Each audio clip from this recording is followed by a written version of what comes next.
اسلام آباد وفاقی وزیر فواد چودھری کا کہنا ہے کہ سیاسی مگرمچھ اس ملک کو دبوچنا چاہتے ہیں۔ سیاسی مگرمچھ بچے ہوئے وسائل بھی ہڑپ کرنا چاہتے ہیں۔ وفاقی وزیر سائنس اور ٹیکنالوجی فواد چودھری نے اپنے ٹویٹ میں کہا ہے کہ یہ نہیں کہہ سکتا تحریک انصاف کی حکومت پرفیکٹ ہے، عوام کی توقعات زیادہ ہیں اور کارکردگی کہیں بہتر کرنے کی ضرورت بھی ہے۔ حقیقت یہ ہے اس وقت عمران خان ملک میں واحد امید ہیں۔ شہزاد اکبر نے سماجی رابطے کی ویب سائٹ ٹویٹر پر اپنے ٹویٹ میں کہا ہے کہ آج اسمبلی کی اکثریت اعتماد کا اظہار کرے گی۔ وزیر اعظم چوروں کے خلاف اپنا مشن جاری رکھیں گے۔ ان کا کہنا تھا کہ ہمیں اپنی سیاست، معیشت اور معاشرے کو کرپشن سے پاک کرنے کے لیے اپنی جدوجہد جاری رکھنی ہے۔ معاون خصوصی وزیر اعلیٰ پنجاب فردوس عاشق امان کا کہنا ہے کہ پاکستان کی سیاسی تاریخ آج نیا رخ اختیار کرنے جا رہی ہے۔ وزیر اعظم آج پارلیمنٹ سے اعتماد کا ووٹ حاصل کریں گے۔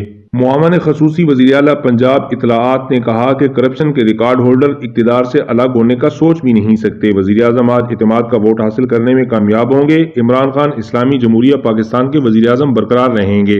عمران خان نے اس بات کا عزم کر رکھا ہے کہ کرپٹ ٹولے کو کسی صورت میں معاف نہیں کیا جائے گا۔ فردوس عاشق امان اپنے خیالات کا اظہار کر رہی تھیں۔ ریئل ڈائری پی کے چینل کو سبسکرائب کر کے گھنٹی کے بٹن کو دبا دیں تاکہ تازہ ترین معلومات آپ کو سب سے پہلے مل سکیں۔